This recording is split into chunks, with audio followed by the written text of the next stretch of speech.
Hi, and welcome to the Rugby Bits podcast. I'm Shaun, and I'm joined by Kooks. Kooks, how are you, my man? I'm good. I'm good, Sharky. Tough not to have a pod last week, which is people. It's my fault. My laptop ceased to exist. It just stopped working as we're recording. So I'll take one for the team. I've made sure I've made plan Bs and plan Cs this time. I've replaced my laptop with a tablet, going box style, replacing hookers with flowers.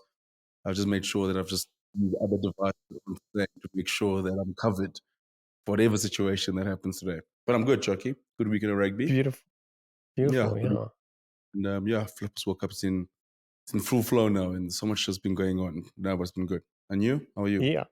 Awesome. I'm very good. It's been busy. I'm sort of happy and sad to say that I've watched every single World Cup game.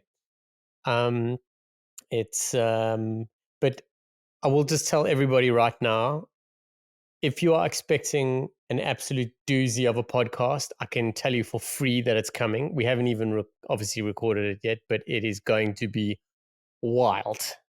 It's going to be wild. We are in for so much to talk about, and so much going on. Uh, I always like to chat about a little bit of rugby, but I think the most important thing is to warm up to get into the Springboks. But I think we are going to jump straight in. Cooks this weekend. The Springboks took on Romania. Awesome.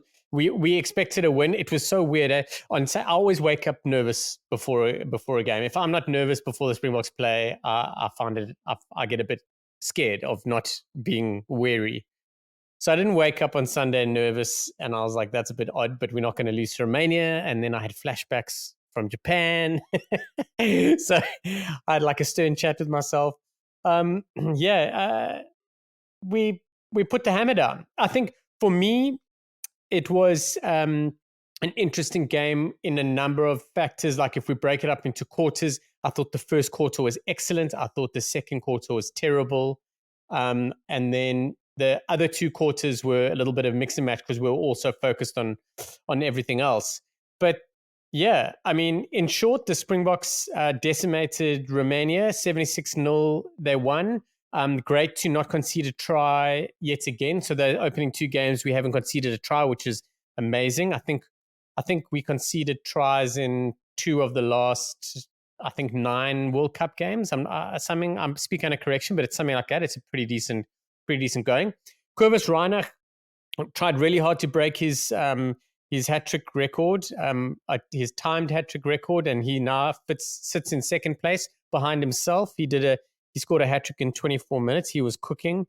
Makazula Mapimpi also got a hat trick, and I mean, you know me, I love Mapimpi, and I'm looking forward to chatting about him later. Willems has try, Fourie try, Williams got 2, Leroux got 1, and a penalty try. So yeah, we stuck them away. Cooks 33-0 at halftime, 76-0 full time. Happy? Yeah, as happy as you can be in a game like that. I think there's no like I don't like. There's no once you got that bonus point, like in the 11th minute. I think from there the shift sort of goes. It goes. Yeah, it goes from like let's rather see what other combinations are, especially in a game like that where there was a lot of questions in terms of combinations. What combination is going to play? How's Faf going to go at 10? How's Deon going to go at hooker again? And is Marco van Staden going to shift into hooker at a stage? So I think once the Box got that bonus point, that became sort of the shift from there. So it sort of no longer became about how many points we get. I always felt like we would rack points. I think Romania's probably them and Namibia, Shame are probably 19 and 20 in terms of the best sides of the world. Like at bottom ranked in terms of the size of the World Cup, and I think we're always going to hurt them. I think the way we started looked like it was going to be almost like a record score, but I think the Box will be happy. They'll be happy that they were able to try out a few combinations and also use them for a longer period. Faf played 10 for about 20 minutes, 25 minutes. So it's all those things. I mean, I think Deon played most of the second half at hooker, well, sort of at hooker, and then Malcolm Marx going to run. So all those things happen. I think the Box will be happy. I think I'm happy. So it's tough because this game, there's so much to take out of it because you're obviously expected to decimate the opposition. I think it'll would have been a big cause for alarm if maybe we won by 15 points, but I mean, we won by 76 points. They never looked like scoring a try. I mean, they had a few half opportunities, but we snuffed them out. And I think, yeah, now it's pleasing to have the note as well. But yeah, all in all, I think good results. It's probably exactly what they wanted from there. And then we just chalk it up and we move on to next week. Okay. First half, I want to dive into that, specifically the second quarter. So the first quarter, we destroyed them. I must actually digress here. So my daughter and I are busy chatting before the game, and she says, "Dad, do you want to have a little bet on the score?" So I was like, "Cool." I like, why the hell not? She wants to have a little bit of fun. She's been watching a little bit of rugby lately. So I was like, "Cool, let's go." So she puts down her score. She writes it down, 24-12 to South Africa. I was like, "Okay." So she's like, "What's your score?" So I said, 68-10. And she looks at me and she writes it down. And I was like, "Are you sure about your score?" She says, "Yes, Dad. I'm being realistic, unlike you, who's being an idiot." I was like, "Oh, that is sensational."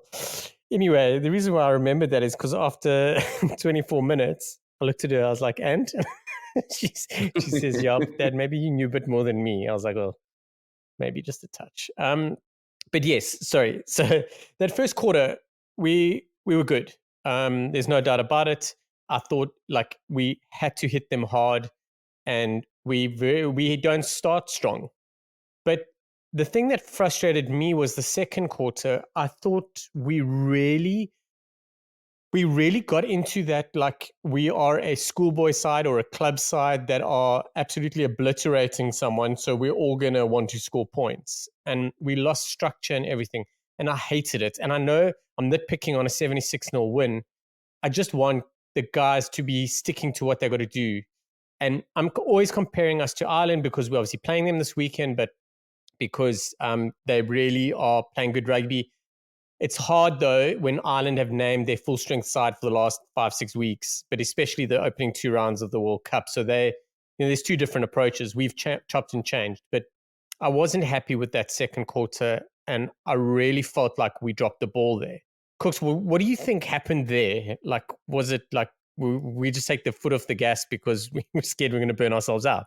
I just think, Sharky, I think you're being a little bit harsh because there's always a lull in a game like that where you sort of like, I mean, it's always like it's either the first 20 minutes within and then the floodgates sort of open, but there's always tends to be a little bit of a lull. And I thought Romania also sort of got back into the game, actually were able to hold on to the ball, and also that massive storm just out of nowhere just came, where it's just pissing down with rain for about 10 minutes and then disappeared again. And then I still laughed when I was watching the game. I was like, when they had the water break, I'm like, water break while it's raining? Like, are they playing in Durban?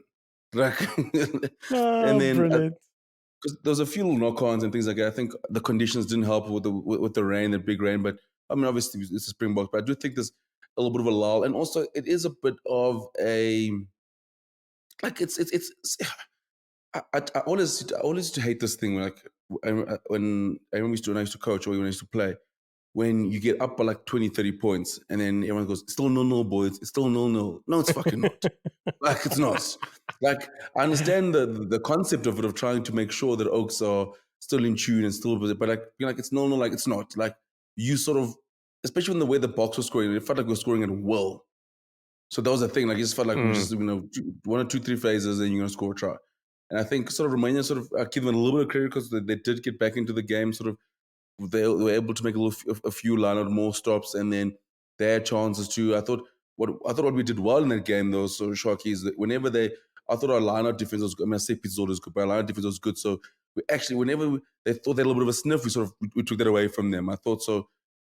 It's probably that was probably the most we actually defended in that period, and was still nice. So when we weren't playing well, and I did think, especially in the last 5 minutes, like we're like, okay, cool, we need half time to get you, because now we've gotten a little loose, and it's hard to sort of keep structure in a game like that when the game just sort of opens up so quickly and so easily. Like, you blink in 10 minutes time, you've got the bonus point. So It wasn't like we're like a slow burn and then eventually you pull away at the end. And I thought second half, after halftime, it sort of reverted back to the structure and then sort of played a lot better. Mm. Yeah. Yeah, you've put me back in my box a little bit. But yeah, I think mentally everyone also likes to earn the pull away, as you call it. Like you do like to earn it because then it makes it sweeter. Once you start scoring tries and open it up, and then you're in that mood. But when it comes to you straight away, like it does wobble a little bit. And you're right. I think halftime came at the best sort of period for us. Interesting. I heard Matt Pierce on comms. They're 12, Romania's 12, Taylor Gontiniac, I'm not sure how to pronounce it, is actually has a South African mom. And his dad was in South Africa for the 95 World Cup for Romania, played against South Africa, met met a lady who became his wife, and their son is now playing for Romania against South Africa, which is flipping awesome. Like that's why I'm here. I'm here for that sort of stuff. But yeah, I thought, yeah, okay, so fair enough. I was a little harsh on the first half. Second half, there's so much I want to unpack here. So I think one thing that I'm very interested in is I thought Marvin Ori he didn't have his best game by far for the Springboks. I thought he's got a lot of criticism in the past, and I didn't think it was warranted. Ironically, he didn't get a lot of criticism this weekend, but he didn't have the best game, which is unlike him. Like he just didn't seem to be firing, which is a bit strange. But we made a whole bunch of changes at halftime, and we needed to sort of make some decisions. So Malcolm Marx is injured and out of the World Cup, and it was not decided who would replace him, and it was obviously between replacing with a hooker and then with what is now been confirmed is replacing him with Andre Pollard, a fly half. And I want to dive into that a little bit later. But Mbanambi played for 40 minutes, and then we put on Van Staden and Fourie, of which we've both been told are playing and practicing hooker. We know that Fourie's played hooker in the past for the Stormers, and he played a little bit in the top 14 and the D2. But I was a little bit concerned about it. What happened in the game, and I actually called it as a little bit of banter, but what happened in the game is that in the second half is that Fourie and Van Staden were interchanging as scrumming at hooker, which is so top draw sort of shithousery from the Springboks because we are just changing everything all the time. Kooks, there's a lot that happened in that second half, and I want to talk specifically about the forwards. Your thoughts on the balance on how they looked and how things worked at scrum time. And, it was everyone's first hit out against a tied Romania. Can you unpack that for us and just let us know how the forwards went? Oh, it's so hard when it's against the juggernaut of a powerhouse that's Romania. So it's hard to judge. I mean, we scrummed well. I thought the forwards are good. I thought it was, I thought Marvin was okay. I thought he's had very good games for the Boks this year, and I think he's set a high bar. I thought it was decent. And I know he got hooked up at halftime. But it's again, I thought it was some of the. It wasn't a game for like the tight guys in terms of you see the true value of a Marvin Ori or even like a Jean Klein, for example. Like I thought he was also quiet as well, but that's not the type of game for them. So it's the type of game where you're gonna see the value where they master the dark arts and like Romania hardly contested a line out and we were stealing line outs at will. But I think it was obviously interesting to see Deon and Marco coming on. I thought Deon threw very well. Marco, I mean, he didn't have the hardest throws in the world. So it's hard to be like, okay, cool. I'm so confident now. And our three hookers in Deon and Marco. I mean, Deon, we know Deon has played hooker before, so I think that's not the concern. Is obviously seeing how he's going to go and getting back into it after having played for so long.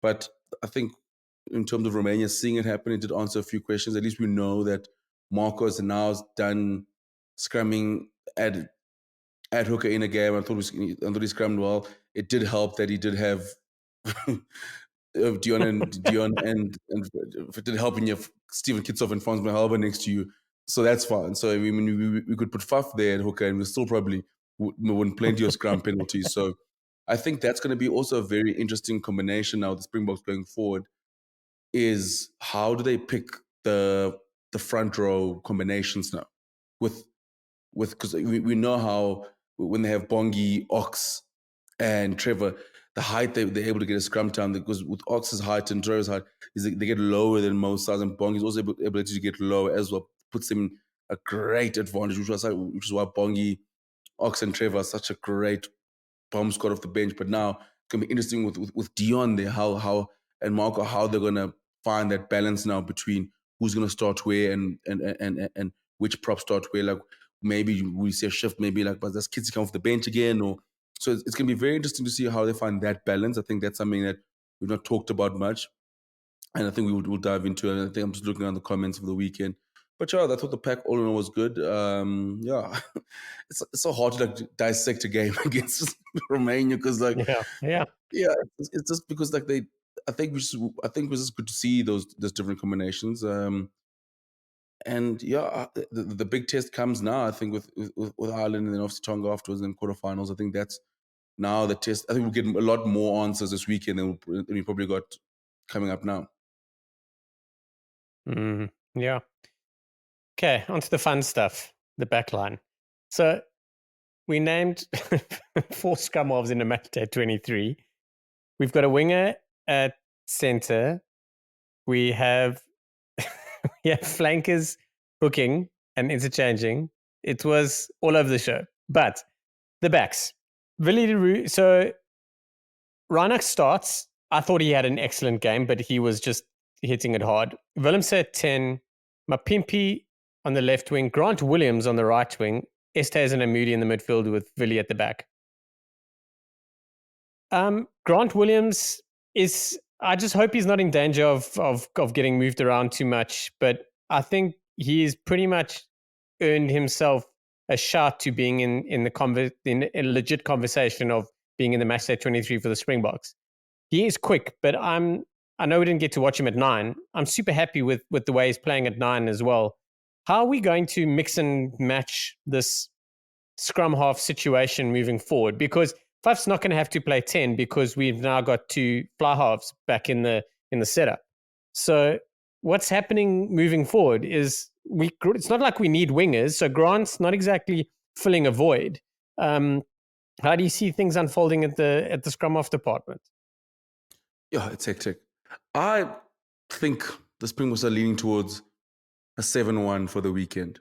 I think we'll see it sometimes. I think we'll see it either between Ireland or Tonga. I think one of the biggest things they're seeing how Grant Williams go. And I think the 7-1 also, it does come in. I'm just thinking because and if they're trying to squeeze Markov and Staden and Deon Fourie is sort of in the same on the bench, just in case in terms of scrum time, maybe with Marco being slightly bigger, in certain times, maybe they can sort of get an advantage if he scrums in certain scrums. I think they can try and manipulate that in a way, or if one is struggling, just to, which is my concern, is something to think about where if they're getting Marco and Deon in. But it's hard for me because I think Jaden and Faf either start or sit in the stands. So I think Jaden there are 2 starters, and I think Kobus and Grant are 2 finishers. So the biggest thing now, I think that balance is basically, I think with Grant now obviously being he's shown his ability to play on the wing. He's sort of shown himself of a place on that side. And with Kobus, it's tough because I thought Kobus played very, very well. I know he scored those tries, but what I thought Kobus did very well on the weekend, I thought he kicked very well. His box kicking was very good in terms of kicking for. He's got a thunder boot all of a sudden. How have I missed Yes, he kicked very well. How he exited nicely, and I thought that was, and he's been kicking well all year, so which was very good. So I'm glad to see that he just kept on that form. Jaden, for me, I thought he played well, but also it felt like I was trying to do too much, sort of trying to get back in the game. I think Jaden is a perfect 9 when you want to control the game.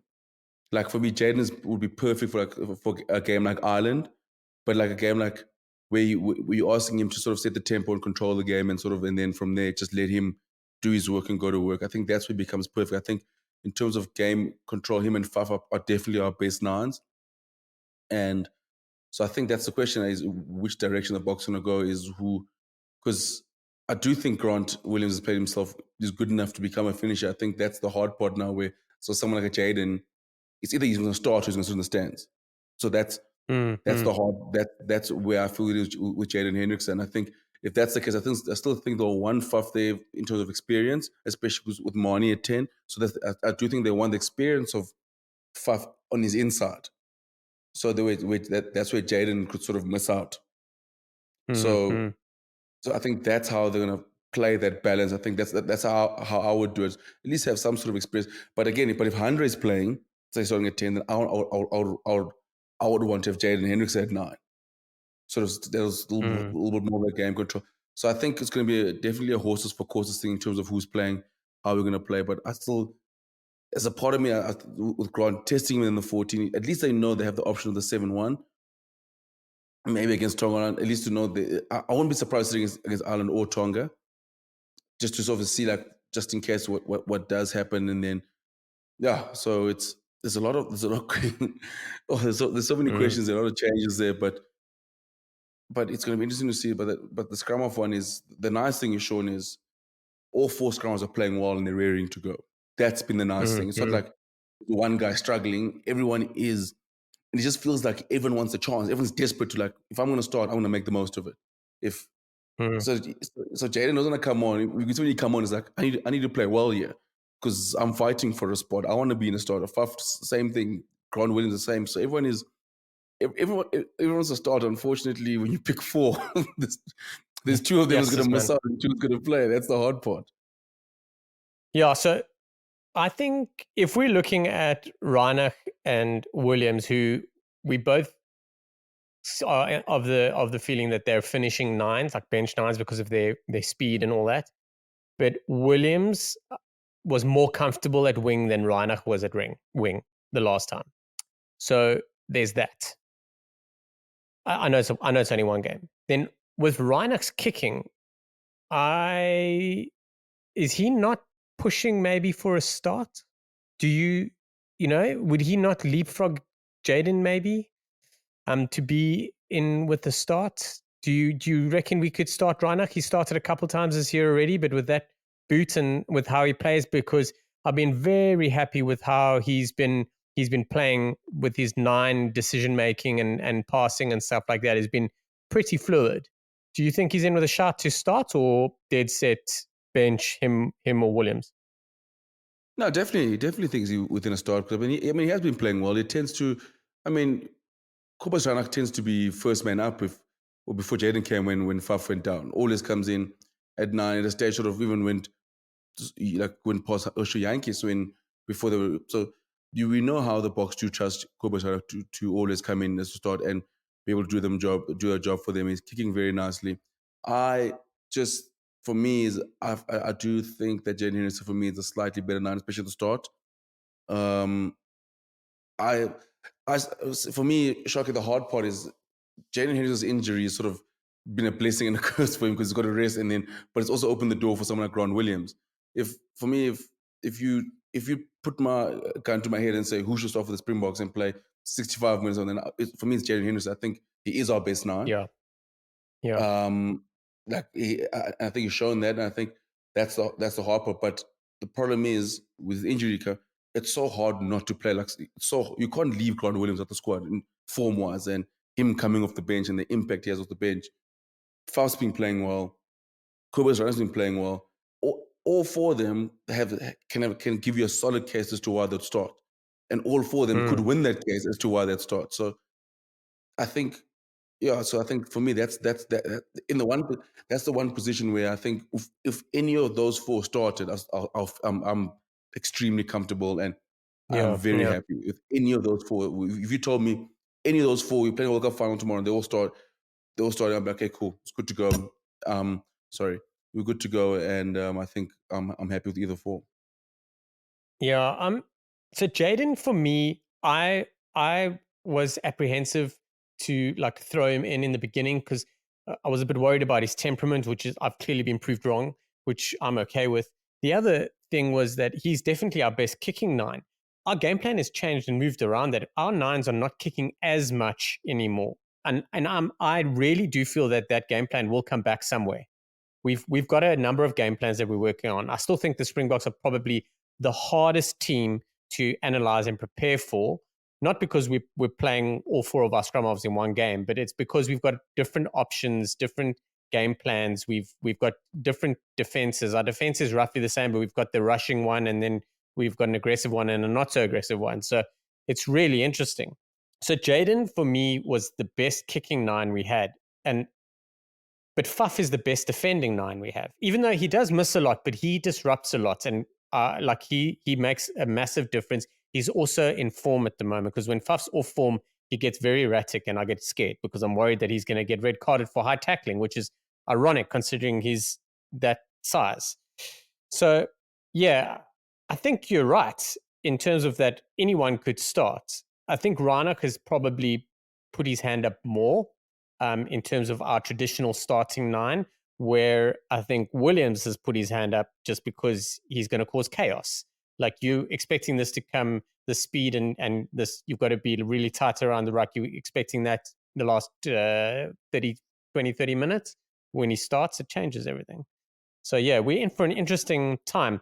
That 7-1 conversation is interesting. I'd love to chat a bit about when we close off this game, because 7-1 really hurts a lot of people.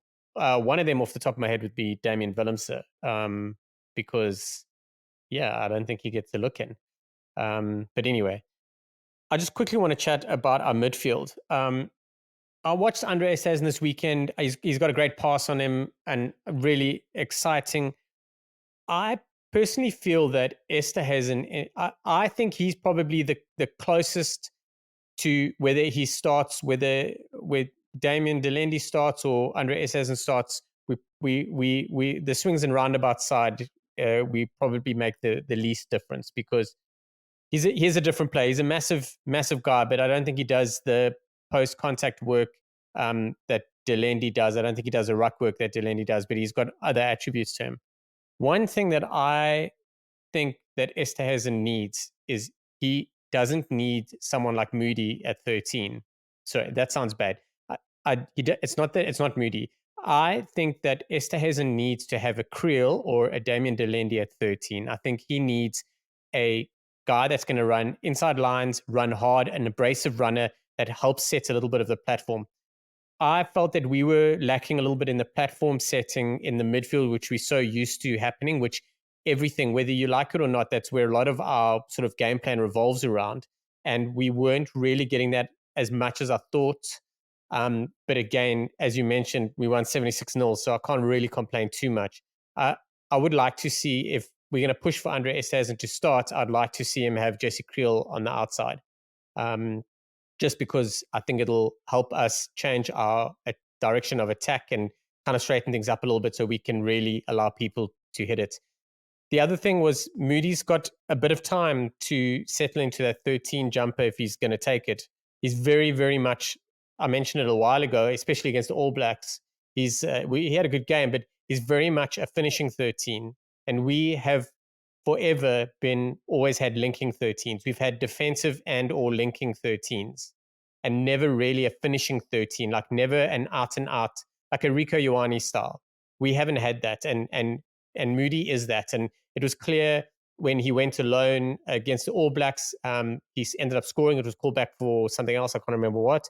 But on Saturday, Sunday, we butchered a try where we probably had a 3-man overlap. And that's the kind of stuff that must change. The best part is it's happening now, and it's happening in Test rugby, and it's not costing us, and it's not mattering. Mattering, is that a word? It's going to be one now. But yeah, Kooks, your midfield pairing, I mean, it's really hard to move away from Delendi and Krill in the big games. But you think Esterhuizen's put his hand up a little bit more? You think Moody's going to learn quickly on how things are going to be working and how he needs to sort of conduct himself at 13? I think so. As an analogy, I'm gonna try to give you. So for those who love cricket, so Andre Esterhuizen reminds me of Mike Hussey. Mike Hussey made his test debut at 30 years old, had to wait about 10 years in his career, scored is the record for the most runs domestically before playing for Australia. He was so good, incredible, the best domestic batsman that Australia had at the time. But the guys ahead of him, like Ricky Ponting, Michael Clark, was some of the best ever. There was nothing wrong with Mike Hussey, but the guys ahead of him were starters. So for me, it's the same thing with Andre Esterhuizen. I think he is playing incredible rugby at the moment. But Damian Delinde is also playing well, and he's our starting center, and we know how well and how he's trusted in the system and how well he's been playing and how good he is. So that's the hard thing for Andre Esterhuizen. And unfortunately for Andre, it's hard to put him on the bench because he only covers 12. And Damian Delinde is such a massive cog into the Springboks' success and the way they play, like you said, post-contact meters defensively. The way he defended against Scotland was incredible. The way him and Krill marshal the defense is incredible. Like Damian Delinde is human. Andre is also probably a top 5 center in the world or inside center the way he's playing, but Damien is probably a top. He's always up there with some of the best. If I'm not mistaken, Damien Delinde was in the team of the year last year. But it's unfortunately that's what happens in good sides. Aaron Cruden at a stage could have walked into many other international sides, but couldn't start because of Dan Carter. There were 12s who were having incredible Super Rugby seasons. But they could not get in the side because of Manonu. Because when Manonu put a black jersey, he was incredible. Guys who were good. And there's how many wingers that couldn't, or fullbacks who couldn't get in because Ben Smith was there. Nehe Munaskara was ripping it up at fullback, had to play wing because there was Ben Smith. And yeah, accountant. Yeah. So unfortunately, like the guys, all of the tour trackers and guys on Twitter, that's what happens sometimes. Some guys can be incredible, just wrong place at the wrong time. And I think for the Springboks, instead of trying to put them together and go like, oh, it's a great place for us to be. If we lose David Delinde, we've got such great cover in Andre Esterhuizen. And in the big games, we definitely going to be David Delinde. It's not like David is dropped off so badly that Andre comes straight in. Andre's definitely put his hand up. He's definitely knocking on the door, and which is what you want. And I think with Moody as well, I think Sharky, I think he'll obviously get better. It's a position that he hasn't played in a long time. So yeah, there will be games like he had against the All Blacks. There will be games where he has against Ireland where sometimes he'll create stuff and then he'll create opportunities and maybe wouldn't give a pass here and there. But the most important thing is Sharky, he's creating those opportunities. He's creating those line breaks. That's for me is, as you know, like we're also a backline player and I'm massive on attack. I like when the chances are being created because we know Moody has an opportunity to create those chances. If he's creating 10 chances and taking 7, it's still 7 tries we've created. It's 3 is butchered. As opposed to him creating 3 chances and butchering 2, and then we score 1. So I would rather have him, he's still going to create those chances, especially in that position. And it's hard. And yeah, there are those situations where you might miss not pass here and there, but there are times where like the All Blacks trial where you'll score a try out of nothing. And for example, like the intercept that he got, there's not many players that can make that play. I don't even think like a look on your arm can make the play. That's what the type of player he is. That's the sort of the talent we deal with. Like he's extremes. Like Rico, you want to do certain things that a Conrad Smith can't do. Doesn't mean that he's a better player than Conrad Smith, but the finishing ability is something that is so rare. And I think the All Blacks, that's what they keep persisting with Rico Ioane because there's certain games when Rico Ioane gets the ball on the outside and you go, it's undefended. You can't defend that. It's just that happened to us at Ellis Park where he absolutely skinned us. So I'm not too worried about Moody. I think they did show some great poise and some great balance, and and also remember, forget there was a situation of him Scrum playing 10 as well. That plays a massive role as well. Like you can't forget that. Like so, the other factors in there. But I just think because the midfield pairing was still trying to find itself with the plethora of 10s that were playing. Yeah, so they're trying to find some form of like some stability, but it's not happening. No, 100%. So yeah, I do feel it's tough for Andre Esterhuizen, but unfortunately, Shocky, some guys are always guys who go, man, this guy only had 20. This guy had only, I want to say only, even just test cap, but they go, man, this guy had 20 test caps. Being like, Fortunately, Deon Lindy was ahead of him, and that's the reason why he doesn't have 100 caps or 80 odd caps, because with someone like Deon Lindy, there are some really good centers who could have had Fernand Olivier if he played 10 years before he did, when you could have, when Jean de Villiers and Jacques Fourie weren't holding jerseys, maybe he could have had 60, 70 odd caps. If like, there's so many players, unfortunately, just miss out because there's a great player in front of them, and Jim Dillon is a very good player. Is actually a great player, world class player. And the Springboks now in a situation where actually they could have two world class inside centers. That's like top draw, top 5 World Cup in terms of world class, in terms of form at 12. And for me, it's actually a positive more than a problem, and trying to fit away for one to play, not the other. Sorry Yeah, for that yeah, rant. 100%. The long No, monologue. go. This is why we're here, man. This is why we're here. The one thing I will say is Moody's time at 13 will absolutely make his time on the wing better as well. I really believe that with him defending there and him seeing the pictures from a 13's point of view, it'll change his play on the wing too. So we are in for a good time. I called him as a serious contender for the 13 jumper from 2024. He's clearly putting his hand up now already, but he's going to be in the Springbok squads moving forward for a long time to come. So yeah, he's going to be in with a good shot. Okay, we'll wrap that up. But now we might as well get on to the elephant in the room. Malcolm Marx injured. I wasn't massively happy that we only took 2 hookers to the World Cup. I needed the guys to have a break on games like Romania and Tonga. And as fate would have it, Malcolm Marx has picked up an injury. It's cost him his World Cup. He's out. And it was a no-brainer for me to include Joseph Dweba. Frankly, a no-brainer to include another hooker, because I am not a massive fan of, we don't, like, where in the world has a squad been named, or anywhere been named, whether it's a matchday 23 or a squad, where you have one hooker and then other ones, we literally refer to them as backup hookers. We've never referred to them as a hooker. But now we're going into a test match against Ireland where we have a hooker starting and we have backup hookers. And I'm not happy. I am a massive, massive fan of, like, let's trust the process, because, like, clearly Jacques Nienaber knows more than me, and Rassie Erasmus and them have got a plan and all that sort of stuff. But we've called up Andre Pollard. I don't agree with this. I want a hooker. I don't believe that Fourie, it's with the greatest of respect, I just don't believe that Fourie or Van Staden can scrum how we need them to scrum at hooker in order for us to execute our game plan as efficiently. It's not about the lineouts. It is, but it's not about only the lineouts. It's about having a massive block of meat that is going to scrum the cuck out of people. It's huge for me.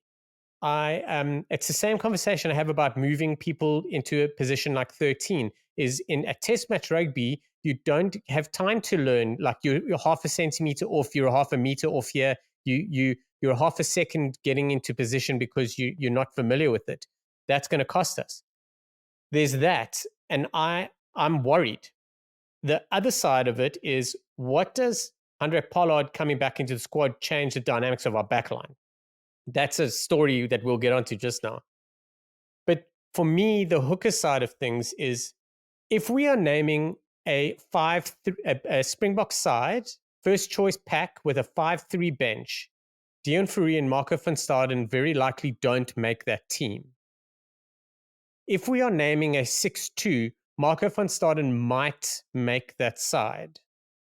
But it's a might, because Kwagga Smith plays there, and he can fill in the whole back 3 and on the back line and wherever. And that's a problem for me. I'm struggling with this. I'm struggling this seriously. Kooks, you've done really well to help me get off the cliff twice during this podcast. Can you do it again? No, I might push you over the cliff this time. No, I'm joking. Oh, Sean, it's such a it's so much to unpack this decision because I like scrum wise. I think that is the concern. I think just for me, just because I've been playing there for a while, but I do sort of think the two props will sort of like we have four incredible props to sort of to cover for that. For I think where we'll And sort of be able Trevor's to back in negate, form. and Trevor's back in serious form to sort of negate that. And I think Sean, for me, I don't think here's my issue. I think scrum wise, I think we will be fine. I think if the props can sort of can carry the burden there and the load there, and I think we'll find a way out. And I think Deon, we're having experience of scrumming at hook and played it. I think he will be fine. And I think Mm-hmm. I think we'll get through. I think Mark, obviously, it's the fact that he's practicing there, but I worry about that. I also would have probably gone with another hooker. I just always feel comfortable with three hookers just in case for situations like this, and also like you said, just on the basis of rest. My question is this, and my problem is the balance of how we're going to play our hookers now. Yeah, Because do sure. we, for example, go to Trevor and you say, Trevor, you're going to play the next 5 weeks. You're going to play. I mean, Bongi, you're going to play 60 to 65 minutes. But then, are you willing to put on a Deon Fourie or a Malcolm Staden 50 minutes to go, pressure lineouts, pressure throws?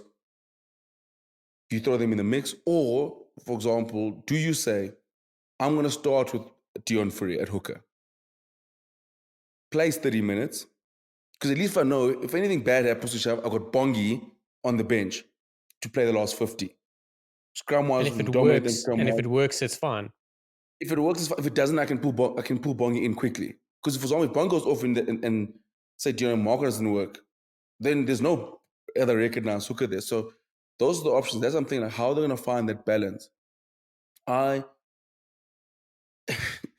Fourie is probably my favorite, one of my favorite players at the moment because there's like story since he's gotten back. Just Fucking as had to end like this. He like comes back, hardly in the mix, gets cold, is like he's saying too old, like comes back and storms, turns out and argues probably the best player, one of the best players in Eurosea of the 2 years, gets back in the box mix, gets in the World Cup squad, now is in the mix as a hooker where it all started and has a chance to play a massive role for Springbok. Like I love the it. I excitement for love me, it. the excitement for me is Deon Fourie will give this his absolute Yes. all. He's probably chomping at the bit to be like, this is my time, this is my moment. I'm gonna make the most of it. So I'm not worried about Deon Fourie at all. He's not my concern because I think he's gonna be. I can't say I'm also worried with like the throwing and him going. It's him. It's I still rather have two specialist hookers minimum. Oh, That's man. that's I wouldn't my be concern. surprised. I wouldn't be surprised if Branus, I agree with you totally when you say he's going to throw it and give it all. I wouldn't be surprised when all of this conversation happened that he sent Bongi a text going, I'm coming for you. No, Hey, a little bit 100%. of inter Like, squad I think rivalry. we'll take the job. If there's anyone in the world, like if anyone like in South Africa, like with like any like utility players, sort of like you're like a Dylan Richardson who's played hooker and a bit of flank or something like that. Like Deon Fourie is a perfect because the way he is, and the sort of personality he is, he's gonna fucking take this by the scruff of neck and go, shit, this is my moment. I can leave a memorable mark in this in my legacy. I can 100% do that. So the guy who's covering, I'm happy for him, and I know the job he's going to do. I would have just taken another. I just feel like there's certain positions that you do need a specialist in. And I know Dweber gets a lot of grief for his throwing, but But everything else is fine. everything else is fine. His scrummage and all that. But I think that plays a certain factor in it because I just feel like there's certain. Yeah, I just feel like just even if you have Dweber there and still maybe still want Deon and a hooker, but you should know there's a third hooker there if push comes to shove. And like you said, Shark, it's just for the sake of rest, like where you can have like, because now for example like Bonga is playing against Tonga again because so Bonga can't rest pretty much because he's playing against Tonga and there's a lot of games in the World Cup and it's a lot of rugby to play and it's a big factor. So the Dweba one is tough. I think I would have gone with Dweba. I think I'd have gone the safe route and but like I'm very keen to see how Deon goes. I was just thinking about that over as sometimes you need some time to like mull over the news and sort of. I think Deon Fourie is going to be absolutely chomping at the bit to have this opportunity. I mean, he's since he's come back from France, all he's been doing is proving people wrong. I remember when he got a couple of yellow cards and people were like, oh, maybe he's too old. Maybe he's over the hill, and then flip and hell, and then he went on this ridiculous run where he's probably been the best the veteran in URC in the last 2 years and been incredible. So I think he's probably going there like people saying, I'm America for a while. Fuck, watch this. Watch what I do. That's the sort of character he is. And yeah, so I think I'm very excited to see how he goes. But if you'd ask me, I'd have gone for the third hooker option because. But Sharky, sorry, like I'm opening a can of worms now. So what happens now if we lose? Let's say we lose a backline player or a Lucy, like a backline player like a Lucy. Are we then going to bring a Dweba in, or do you know what I mean? Like sort of opened up a. I've been thinking about this. I've been thinking about this, and the one thing that I'm like, as I always say, we've just got to kind of trust what's going on because this is not like a spur of the moment decision. Like they've planned, they've had conversations, they've looked at options and all that sort of stuff. So I'm very interested to see what's going on. But I was trying to think about what you've just mentioned. Like, what if there's another injury somewhere? Like, what's going to happen? Are we going to then use that opportunity to bring a hook in? Will that mean that the first decision we made was wrong? Or does this mean that it balances the squad out? Like what's going to happen? But the one thing that I have learned is the Springboks, have like just rewritten rugby and what to do so many times over. When Hussey Erasmus took over the coaching and director of rugby in 2018 or whenever he did it, like he went on to win the World Cup. Like that, it was impossible before that. Everyone knew it. You can't prepare a team in such a short period of time, but he did it. Then he's moved up to DOR and we've got Jacques Nienaber in, and we've started changing the way we're playing. We were the most predictable 23 to name by far. We were like Ireland. Except now we don't know who we're going to name, but we're still as competitive. Okay. We have multiple game plans. We have players that can execute 2 different game plans and then multiple players in that position. And we have the strongest, most dynamic squad out of anyone at the World Cup. Like a side that can be competitive by naming a completely new team is the depth we have is incredible. But now we're onto this. We've taken 4 scrum halves to the World Cup. Are you joking with me? Like we took 2 hookers. I had an aneurysm about that already when we had 2 hookers, let alone 1. Now I'm shitting the bed.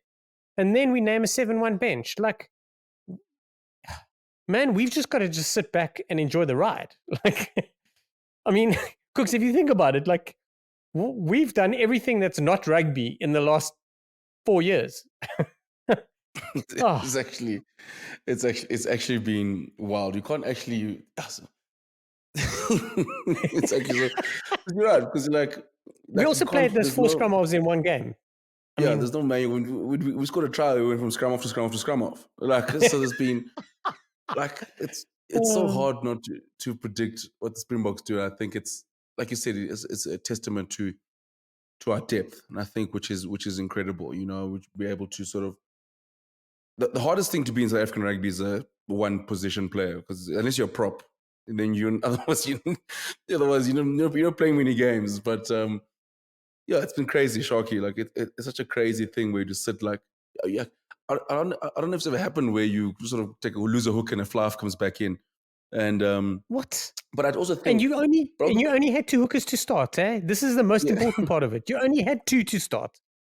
No, 100%. But I also think it's also so like what I was thinking, that's 9,000 theories that every Spok fan we've all been thinking about the last trying to dissect this thing is I also think there's an element of, so we've lost Lukhanyo Lotioch, Andre Pollard, say, before the World Cup, before we picked the squad. 3 massive cogs in our side, 3 starters. And then Marx, for example, I think that's a 4th one which is massive. If you look at all 4, all played massive roles in us winning the World Cup in the run you've had. Andre Pollard, we know he is. Lukhanyo, probably the best in his position. Marx as well. Lotioch, top 10 lock in the world. Pollard probably top 10 in the world. Probably the most formed flyer of the sort of the year, the way he was going off. So I also think it's a matter of, you're losing a world-class player, Malcolm Marx. It's probably best to replace him with another world-class player in saying Andre Pollard, if that makes sense. So you're sort of going, okay, let's still get that, keep that high quality to come in, of play to come in. So at least we're going, okay, we're not 4 world-class starters out. At least now we're back down to 3 now. Maybe different position, but at least like we've still kept the same number of high quality. We've got an incredible depth, but there's still a few world beaters in our side, that absolutely crucial players who are top in the world, walking to most teams in the world. So I think that also they could have played a role in it. And also, Malcolm Marx is part of the leadership team, one of the big leaders. Andre Pollard is also the vice captain of the Springboks. So you also, the leader. So leadership-wise, also you're not losing anything. You're probably even gaining much with him being the vice captain. So I think all those different factors are coming in with Andre Pollard. And the interesting one, sure, I mean, obviously, sorry to move it towards the back line, moving to sort of your forte here, going from the forwards to the backs. Because you're right, the interesting thing now with Andre is this new way the Boks have sort of been playing has come after when he's been injured. Brie. So it's going to be interesting to see how, because the thing with the Boks is like there's certain combinations that work well together, and then you can sort of see there's certain players that like to play well together. They tend to play well together. I would like to see how many tests Andre has played together with Willems at 15, because I know him and Andre and Willie have sort of been the bulk, the core 10 and 15 combination. So now I think with the Springboks, they're going to try and sort of find who's the 15 to play for when Andre is there, who's the 15 to play when Mani is there. So because with Andre, like you said, sure, it opens up all these other combinations. Does he come straight back in the team when he's fit? So he's not playing against Ireland. No, I don't even think he'll be in the 23. Because of the saying the reports say he want to obviously train on Monday, so he'll be back against Tonga. But now, so against Tonga, it kind of does feel like he's got to start. But like does he play. become second choice 10? So I want to stay on this Andre thing. What I do want to add to when we talk about like all these changes and these weird curveballs that the Springbok coaches have sent us, remember, we still haven't seen what they're going to deliver. So we've still got to wait for that. So there's more surprises coming. Anyway, I had to get that in. Let's go back to 100. 100. So if we had to cast our minds back 3 months, I was saying that we are not going to be taking an inexperienced 10 to the World Cup. Then Andre Pollard was injured, and we were talking about Libok and Yanchis. Then we were like trying to get Rob Dupree in the mix, and Morné Steyn getting a recall, and just looking at guys like Hussey was mentioned. Then it was made very clear that Manie Libok and Damian Willems are going to be the fly-offs. Willems has tried out a little bit. Manie's going to give it a go. Then he started playing. Then we started seeing him recreate that form that he's had with the Stormers. And then he struggles a bit with his kicking. But we know deep down that the Springbok coaches are not taking an inexperienced 10 to the World Cup. Then they go and take an inexperienced 10 to the World Cup. They make him your first choice 10, and he is the only 10. Then he starts performing. And he's shown us that he is excellent. There's honestly only one flaw, and that is his kicking to goals, which is something that I always believe can be fixed. The thing is every single aspect of his game in test match rugby is very good. He's looked a little out of sorts and out of shape every now and then, but he's recovered very quickly. He manages very well. He's got a great understanding with the guys inside and outside and with the whole team, it seems. Also, our wingers and everyone are getting more ball, more everything. We are playing faster, better rugby.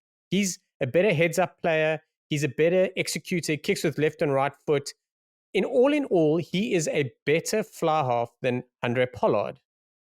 And Andre, he's got better attributes at fly halving than Andre Pollard does, which only one error on his side is his kicking side of things. Andre Pollard is a better kicker when on form, but that is more heavily weighted as a fly half, if you understand what I'm saying. So we're in for a very interesting time. And the other thing, Kooks, and you nailed it, is all of this unlocking of the backline, this changing of everything, the whole change of our style and play and everything, how we've sort of evolved. A lot of it has come with Manny Libbok at 10 and not Andre Pollard. How is that going to affect the team? How are they going to play?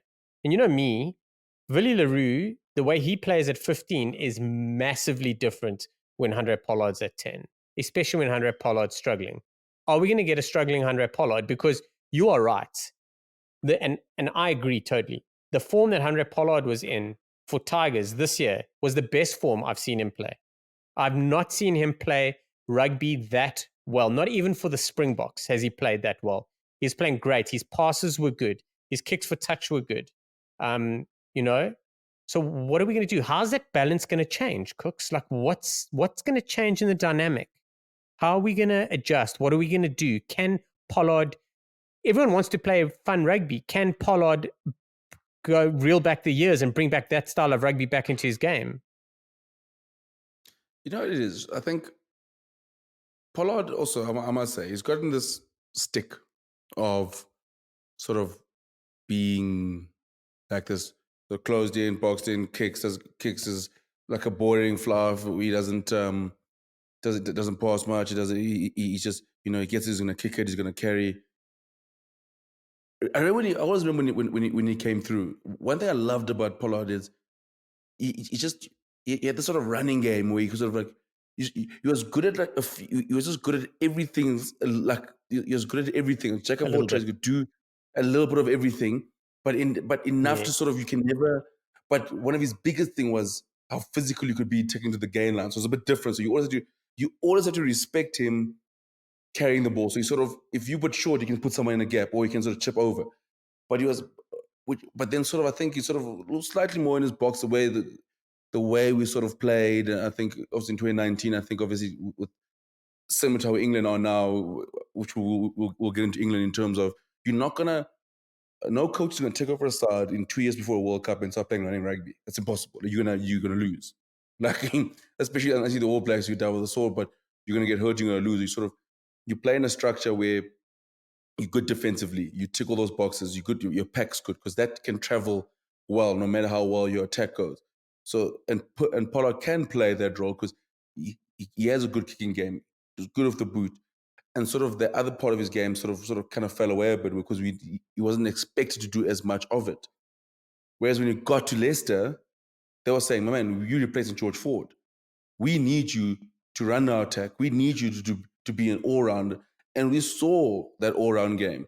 He wasn't just great at Leicester because he was kicking well. His all-round game was fantastic. He was doing some of the highlights was coming out from him was incredible.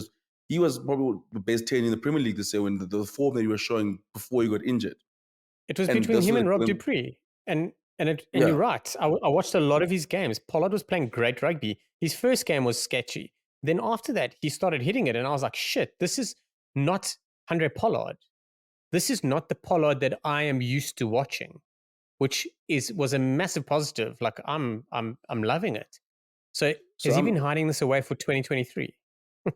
So I'm interested to see. I think that's the sort of transition that Boks wanted to go to with Pollard last year.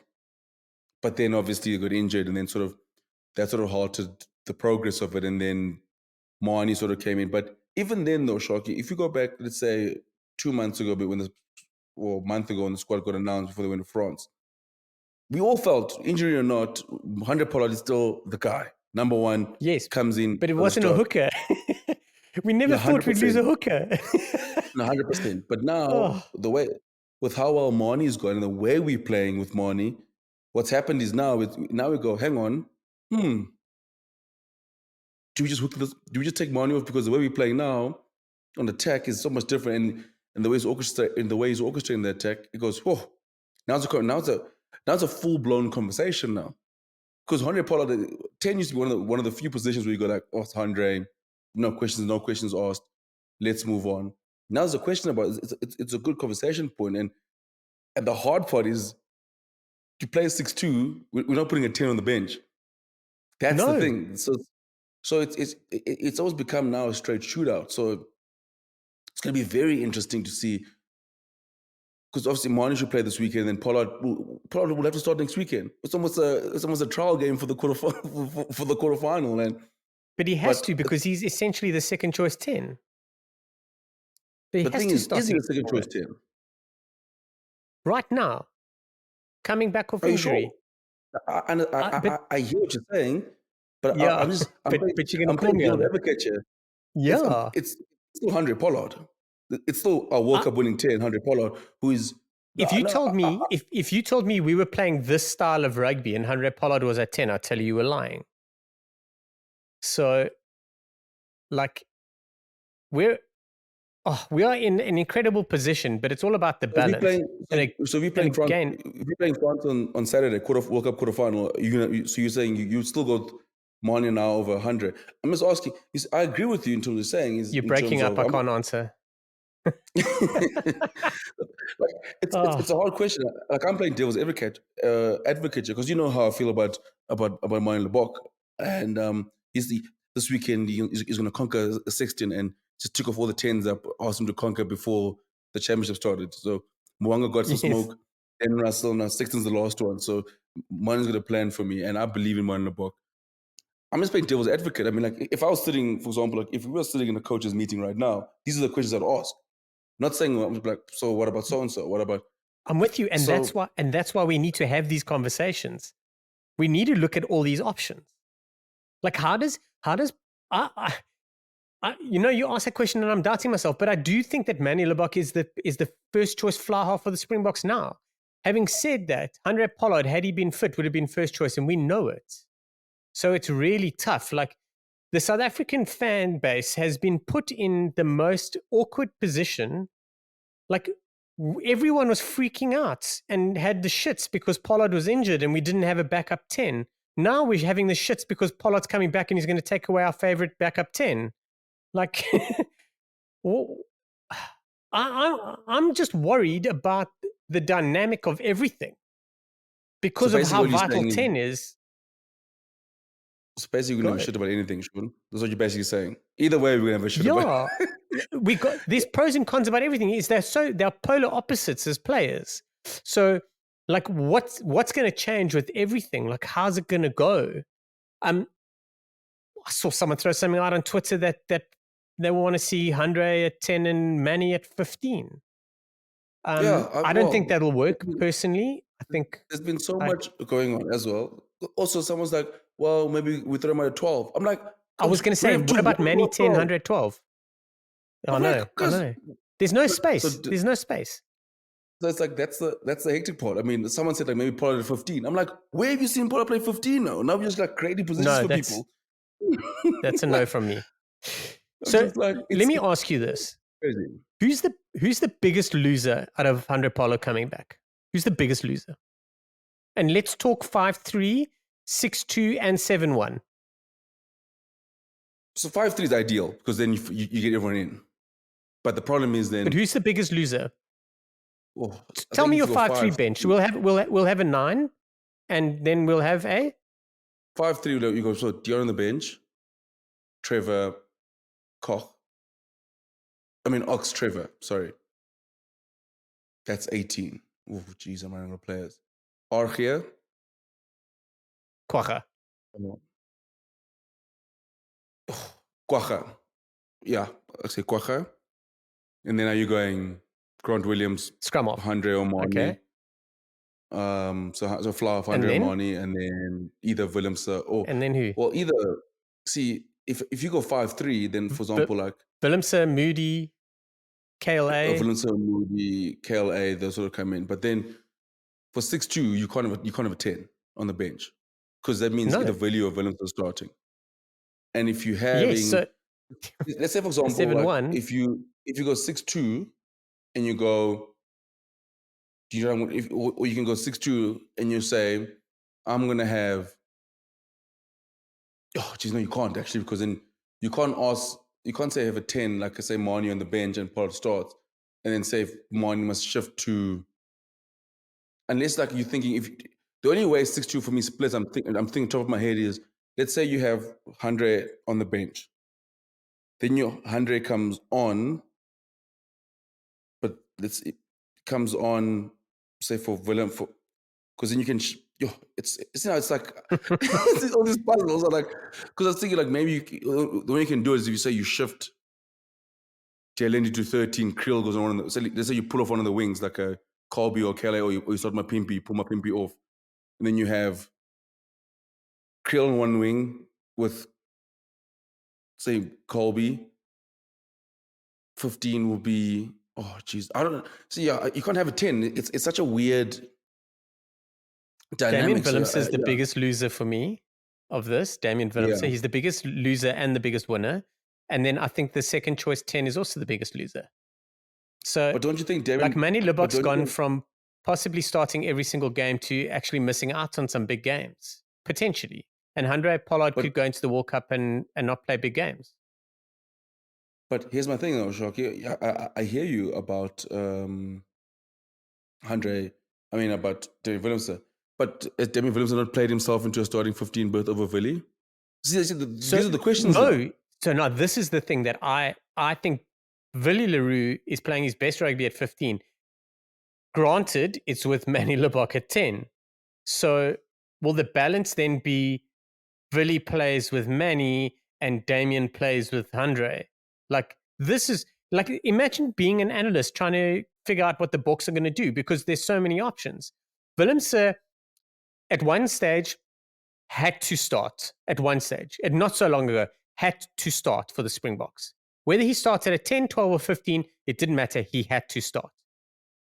In end of 2019, and he became player number 23, where I wrote a piece on it and I said he is the second best of everyone.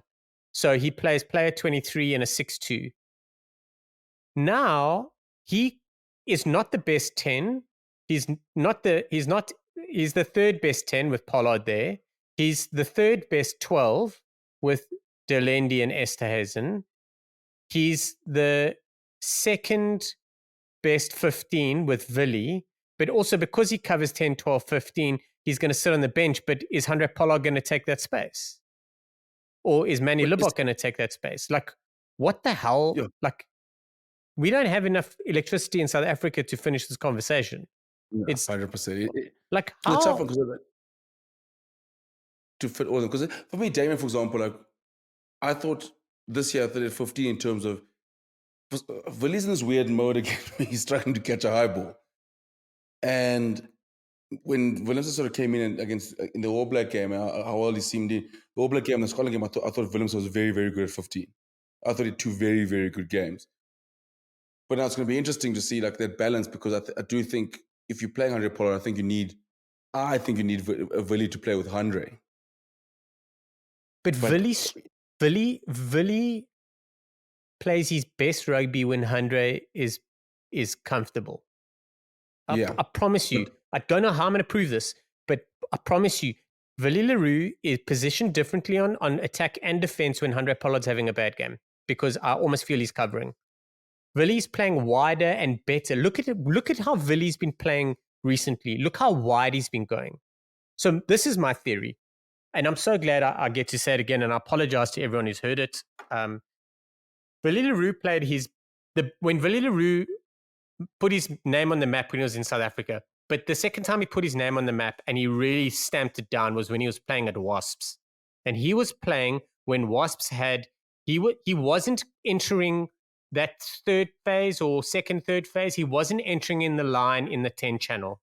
He was entering the line mostly outside of that 10 channel and that sort of 12ish channel. Now, we've seen him do a bit of both, where he's coming in mostly at that 10 when he plays with Manny a little while ago. Manny was setting up the platform attack and Willie was doing the wide attack. He was coming in at 10. But a lot of the other time that we're seeing him, he's coming in outside the 12 channel. Now, I really believe that works best with Manny.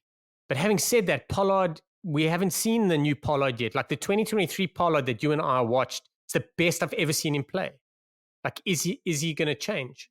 So, I still think that Villiers, right now, if it's a final tomorrow, Villiers Leroux starts at 15 over Damien.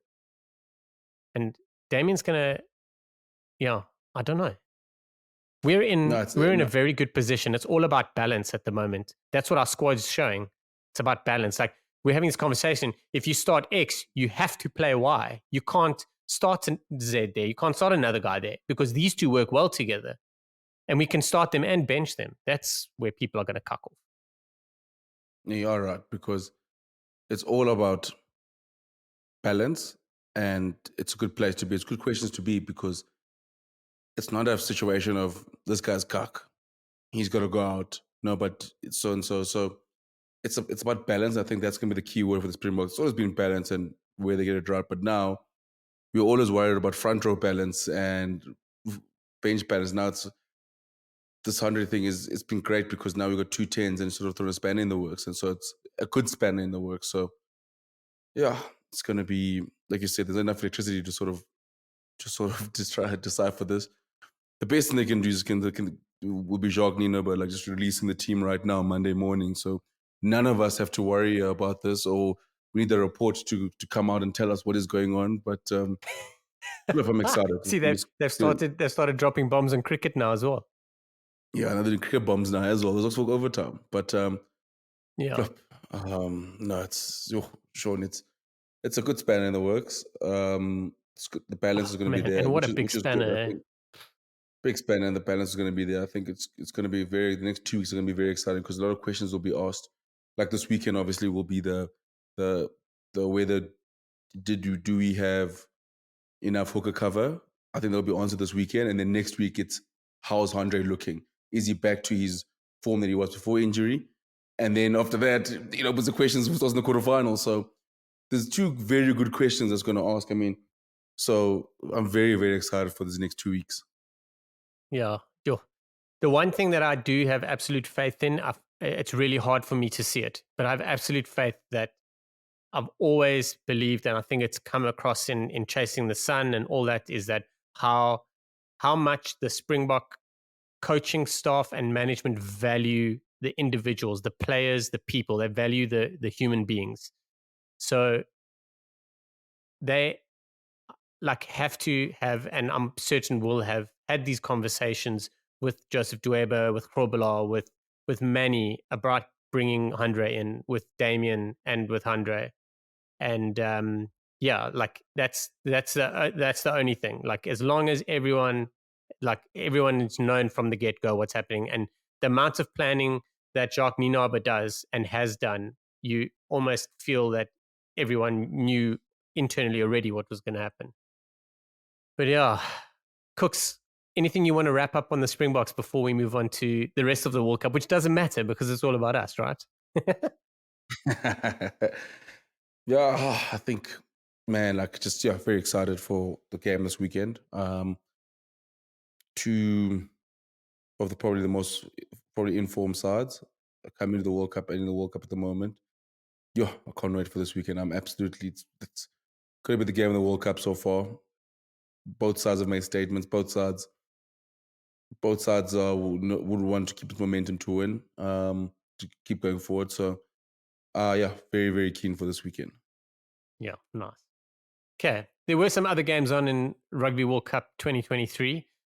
Round 2 kicked off with the host France taking on Uruguay, finished up 27-12. Pretty decent showing. After that, New Zealand, Namibia, the Kiwis thumped our neighbors 71-3. Unfortunately, there was a horrible injury to Leroux Milan, eh? Yo. Kooks? Was it Leroux Milan? Yeah, that was terrible. Yeah. So he's got a bit of a bad break. He was stretched off. I've seen subsequent posts now that the operation went really well and the break wasn't as bad, but the Kiwis all banded together, gave him a signed jersey, and Anton Leonard-Brown went to go visit him in hospital today or yesterday. So that's all good. Rugby values, check. Samoa, Chile. First time Samoa had a run out. It was, I think so. Anyway, Samoa, Chile, 43-10 Samoa. Wales, Portugal. So now here, Wales beat Portugal 28-8. I thought Wales struggled a little bit. But one thing I will say, and the only thing that really matters, is Talupe Faletau put in a sensational try saver. The man has got wheels. And I know Jared always talks about him and says that doesn't matter what sort of form he is, whenever he puts on a Welsh jersey, he's going to cook. So, yeah, that's good going. Cooks, did you get to watch that? I did. I mean that Toby Faletau tackle was amazing, but Portugal pulled out the line-out move of the tournament. Oh, yes, so good. Little no look and that was amazing.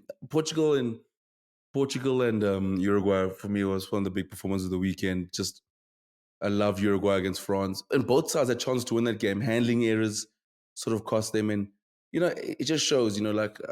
The Portugal was getting hundreds a couple of World Cups ago. Uruguay have got someone like in Santiago Arata, arguably one of the best lines in the world. He was incredible in that game. But you can show the growth in the game for all these teams have made. And there's all this talk about, maybe the World Cup needs to go down to a fewer sides. Yeah, you get a Namibia and a Romania who have struggled. But Romanians have to play the two best teams, most on-form teams in the world at the moment, back to back. Good luck.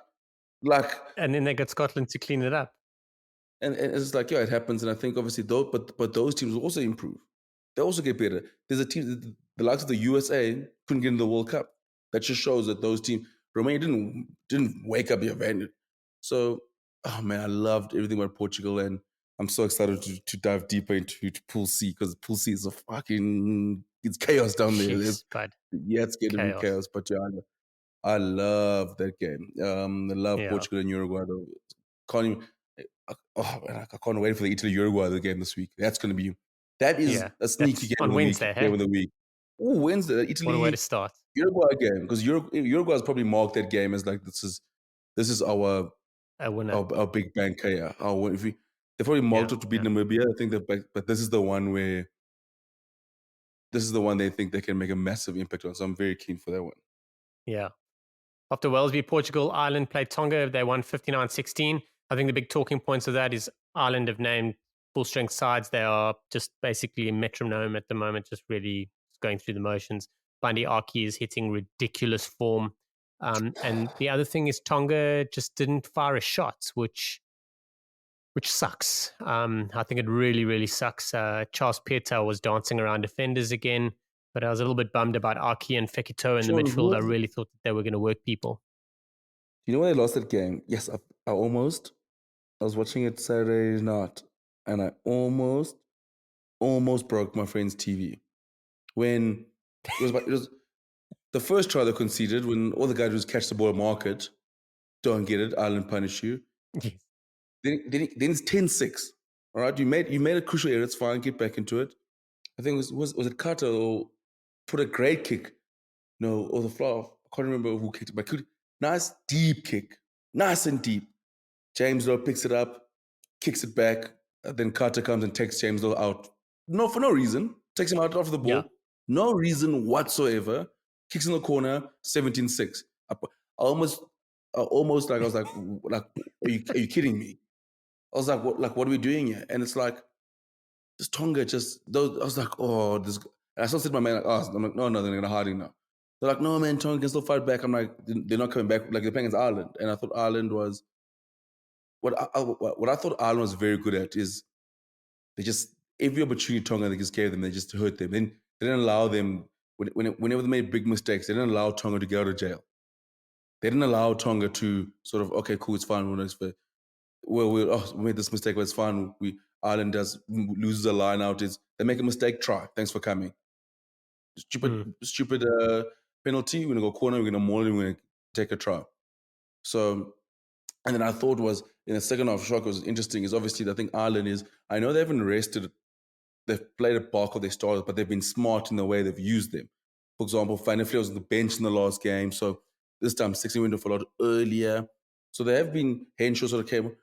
So they have actually rotated in a sort of different way. I think obviously the cohesion's there, and I do think a big part of it is also the full week break they get before they play us as well. So it's not like they're playing Tuesday, Thursday, Yeah. and then so it's. I think that's been interesting, and something that what I found interesting with Ireland is they've told themselves, and even Omani spoke about it, is that we came here to win 7 games.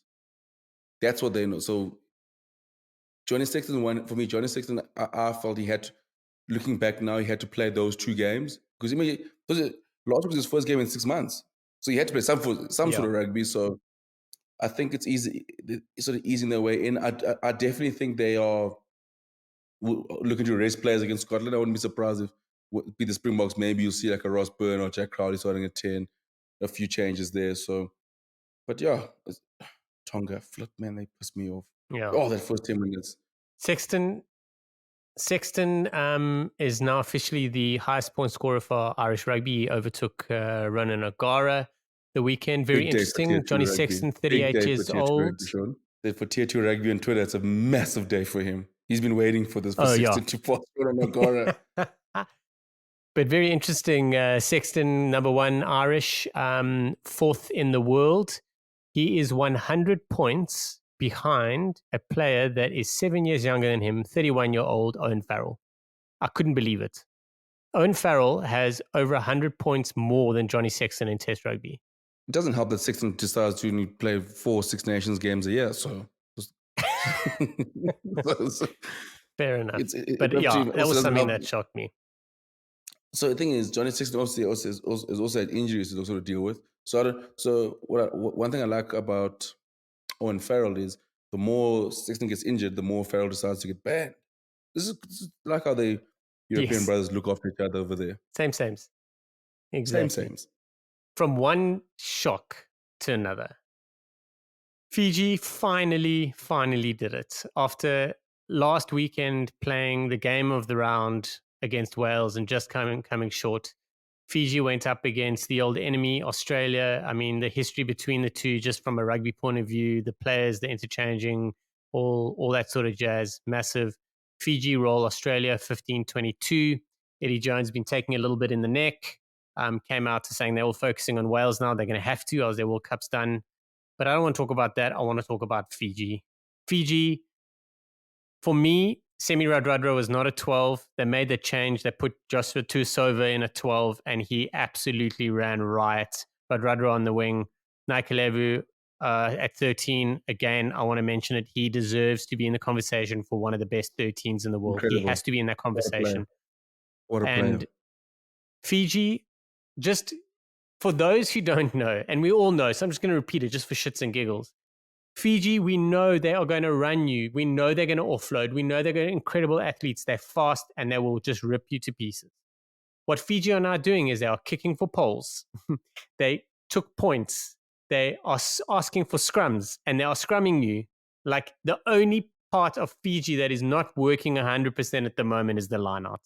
And I tell you, everyone has been put on notice. Fiji are playing some rugby and Fiji are dangerous. They are going to be in the quarterfinals. I honestly believe they will be. But my man, what a game and what a win against Australia. Oh, what a game of rugby. What a game of rugby. And like you said, Shaun, it wasn't a Fiji of old, a 38, 36 try bonanza sort of doing it. Is they outkicked the Wallabies.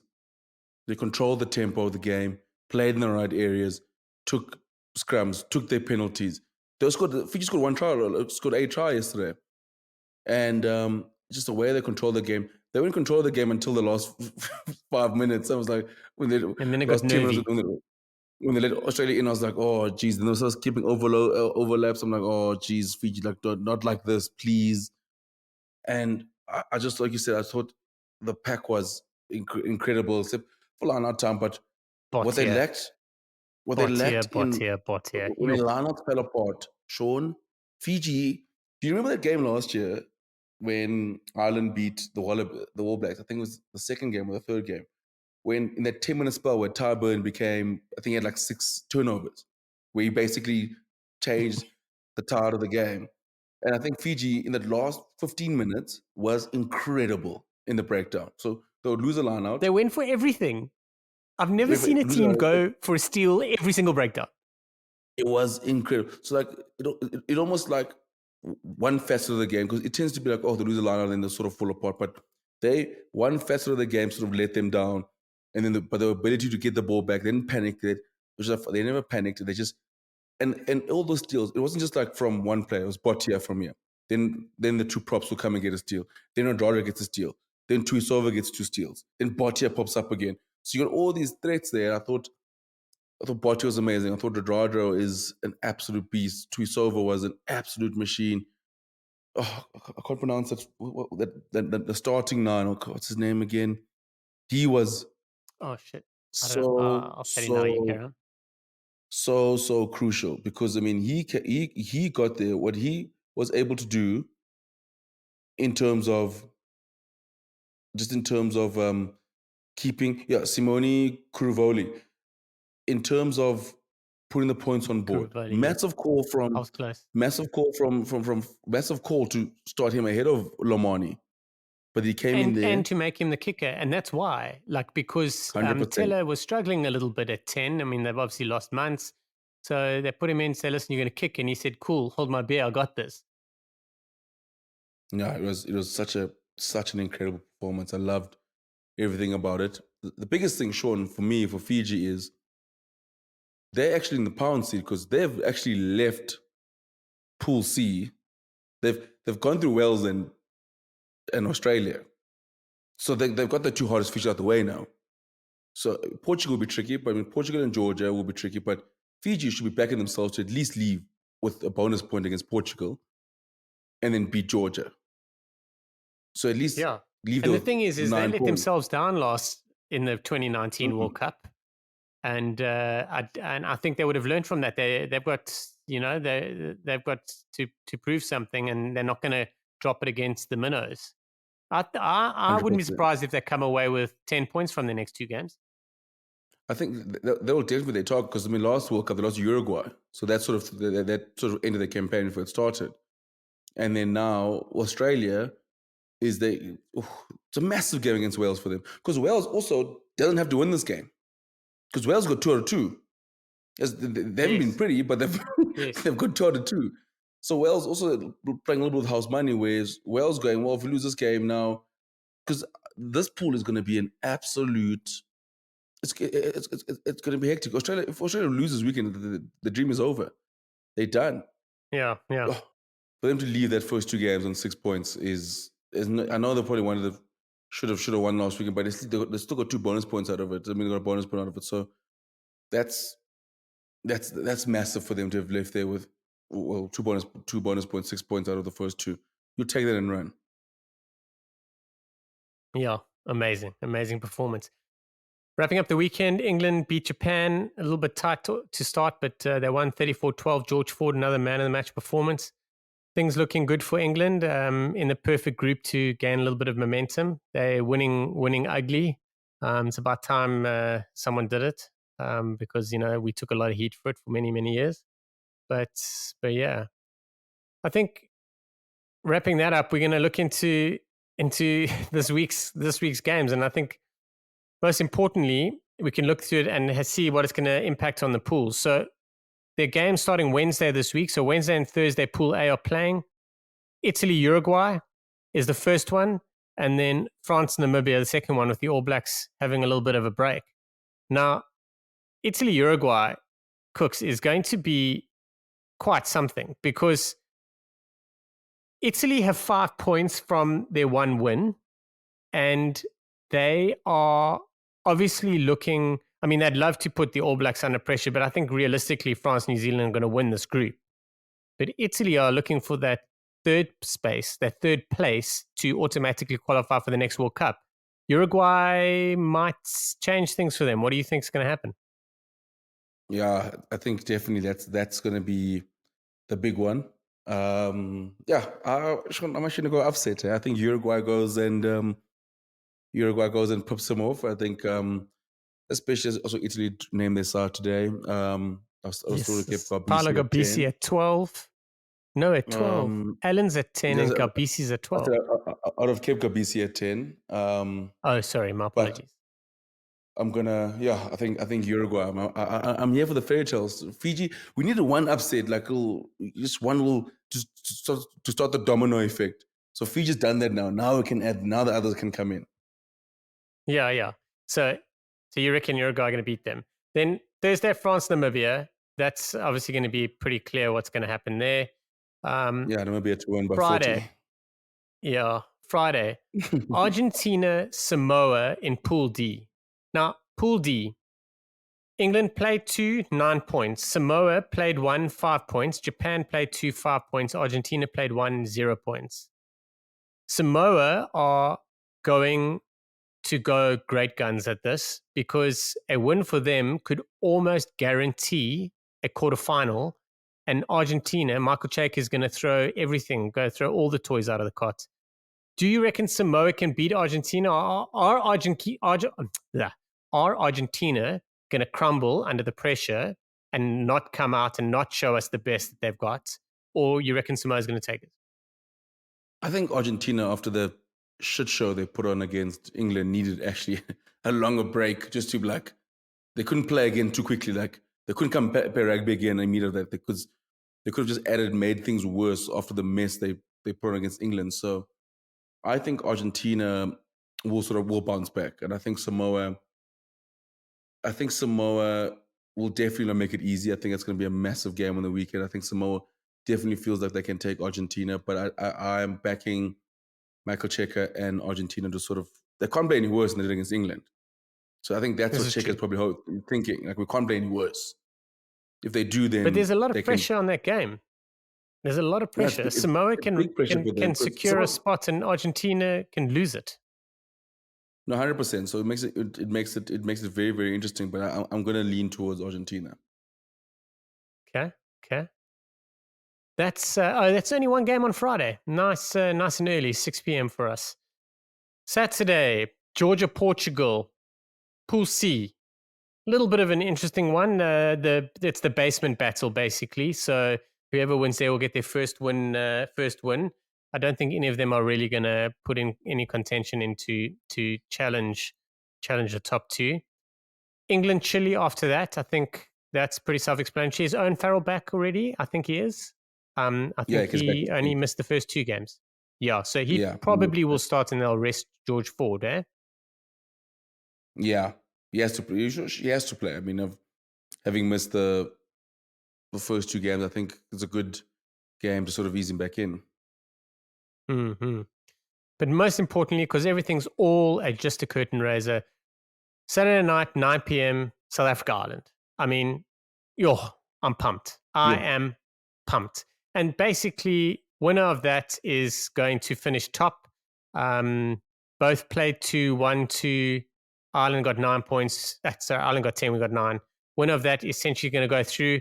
But more importantly, as a neutral, for South Africa to win that, it would cause so much chaos for Ireland and get them ready for their final game against Scotland. Because imagine Ireland are in the form that they're in, they go and lose to South Africa and then fall short against Scotland and don't make the quarterfinals. It'll be one of the biggest upsets out there. Not to even make the quarters. It's probably not going to happen, but there's a reality, like there's that unknown space. And I think on Saturday we'll know for sure, because let's say they play badly and they get ripped apart by South Africa, then Scotland are just going to be like, poof, hello, we've seen the blueprint, let's go on and do it. If Ireland win, I don't think South Africa are going to be in too much trouble on missing out on the quarterfinals. I think the Springboks are pretty much set. Obviously, they can't fall to Tonga in the end. What do you reckon is going to happen, Kooks? Listen, more importantly, your pre-game, is it all sorted out? It's a 9 o'clock game, so you can't start it too early. Is your pre-game done? You've got cold beers sorted. Can you talk us through your routine? Because we worked through this long and hard with you 2 years ago, eh? Unfortunately, I'm working, so no cold ones for me. I'll be in East London, so all Put it my in a cold juice ones are coming bottle. on Sunday. Now, my free game, I'll be in East London. I'll be all sorted. I think the only game I've watched with the Box this year and actually had cold ones and wasn't working actually lost. So I was Ah, actually like need to. so So you've actually, changed your I game actually, plan as well. yeah, Very on unfortunately, point. I've had to sort of go from 6-5-3 to 7-1. But so interesting for me is Sean. I don't think Scotland who can beat Ireland. I don't think so. I think Ireland's too good to lose. Even if they lose to the Box, I think the Box will win this weekend. Even if they lose the Box, I don't think Ireland will lose back to back games. Do you So think I'm in this camp. Scotland are that bad that they won't fire one shot at the World Cup? Because they didn't fire a shot against the Springboks. Not, You reckon they're not not going to that fire a shot against Ireland? not that they're that bad. I think Ireland is that good. That's Yeah. that's that Okay. that's my biggest thing. So my thing with Ireland, and I tweeted about this, and I said Ireland's biggest challenge in this World Cup is history. Because no matter how well they've come in, everyone goes, "Oh, they're going to lose the quarterfinal. Oh, they're going to lose the quarterfinal." That's what they know. So I'm like, but so it doesn't matter. Even though they've been the best team in the world this year, still unbeaten, haven't lost a game since June last year,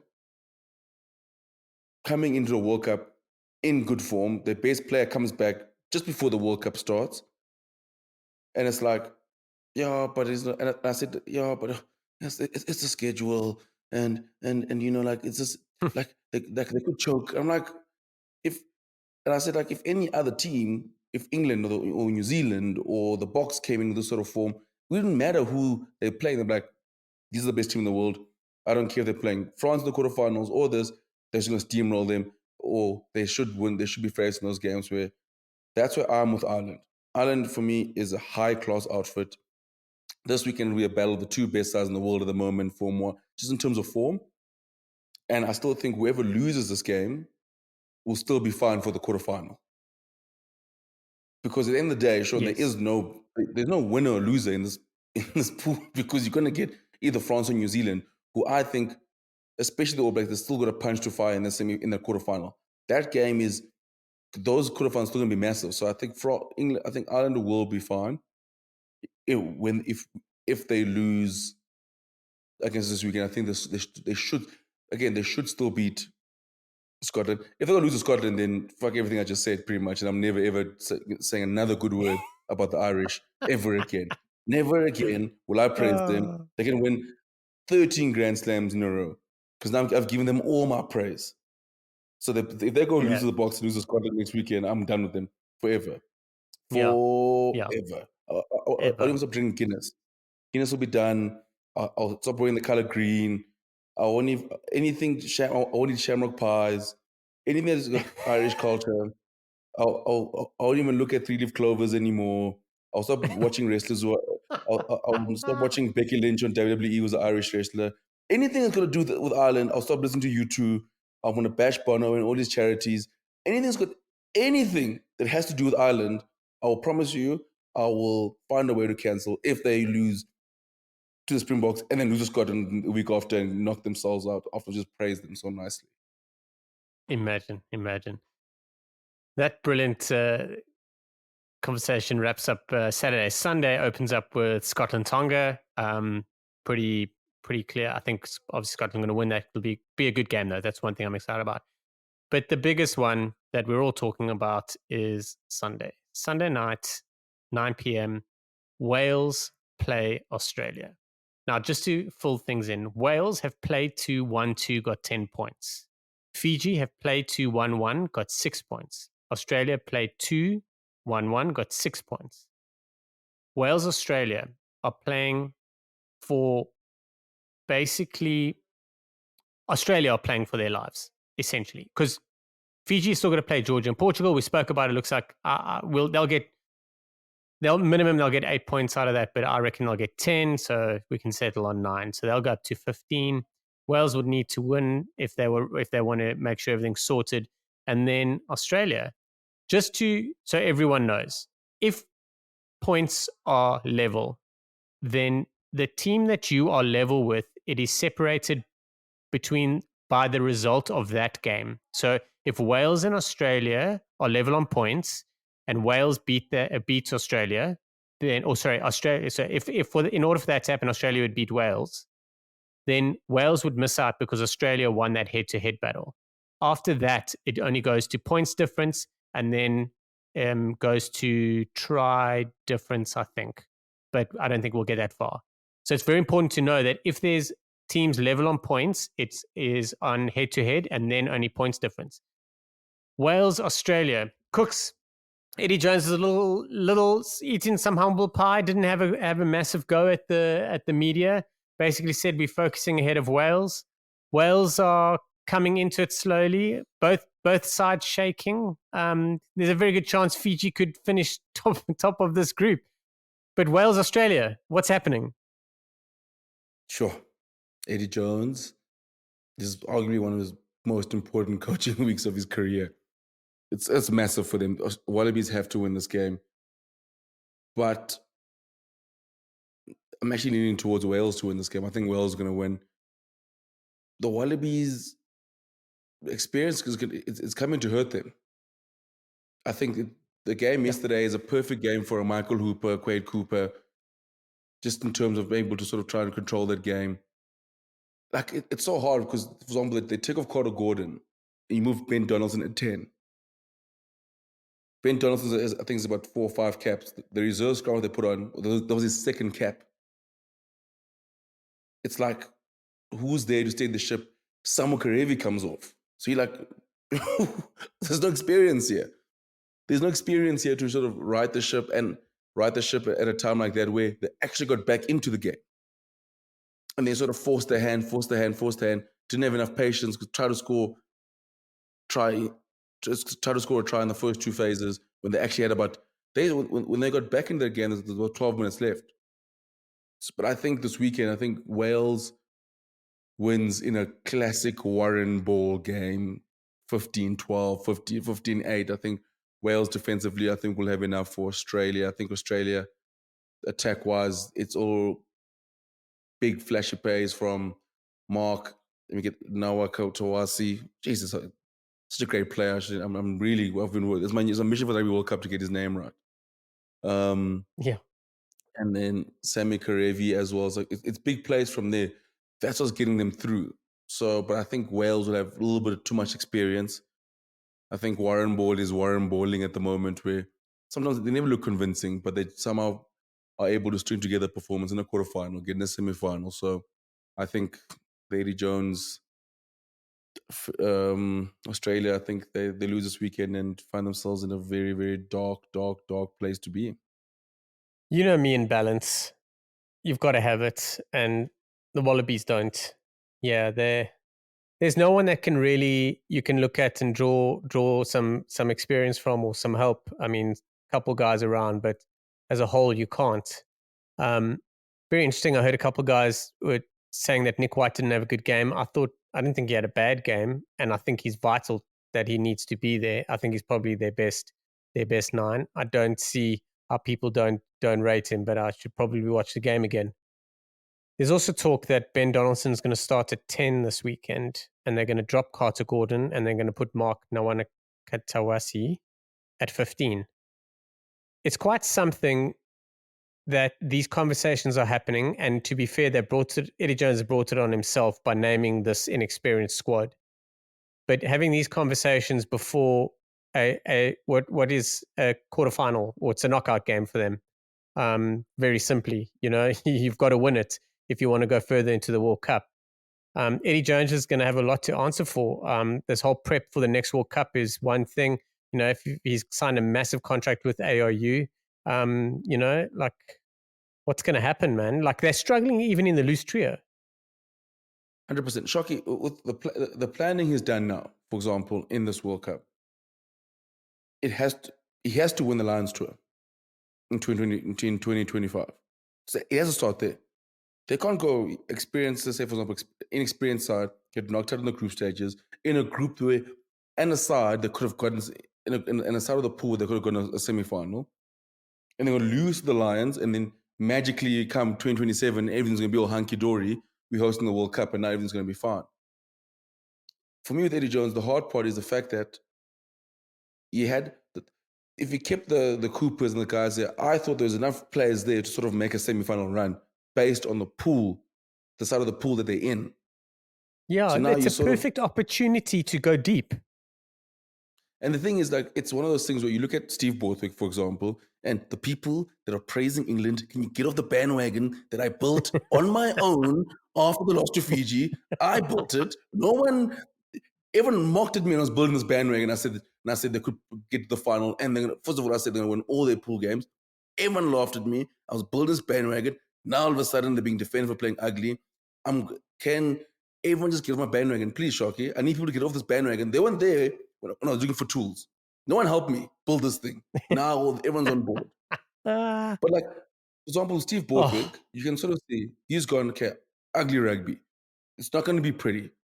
This is the George Ford. Know him. I trust him. Worked with him in Leicester. This is how we're going to play our games. Good pack. We're going to dominate. It's not going to be pretty. We're going to be good defensively. And this was what is going to get us through.